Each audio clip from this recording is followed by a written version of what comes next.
அந்த இல்லம் ஆதரவற்ற இல்லம். எல்லாம் மாணவ மாணவிகள் இருக்கிற இடம். நடக்க முடியாது, பேச முடியாது. அருள் சகோதரி தலைமையில் அந்த ஒரு நிகழ்வு, ஒரு இல்லமானது நடத்தி கொண்டிருந்தார்கள்.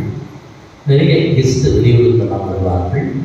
அந்த குழந்தைகளை பார்த்து பேசி முடித்த பிறகு இறக்கப்பட்டவர்களாக உதவி செய்து சொன்னார்கள். பாடல் எப்படி பாடல்? இது கடவுளுடைய தன்மையை வெளிப்படுத்துகிறார். கடவுள் ஏதோ படைத்தவர் மட்டும் அல்ல, கடவுள் படைத்தவர் மட்டும் அல்ல, அதாக பராமரிக்கின்ற தெய்வம். தொடக்க நூல்ல ஆண்டவர் எல்லாவற்றையும் படைத்தார், மனிதனையும் படைத்தார். கடவுள் எல்லாவற்றையும் படைத்தார், மனிதனையும் படைத்தார்.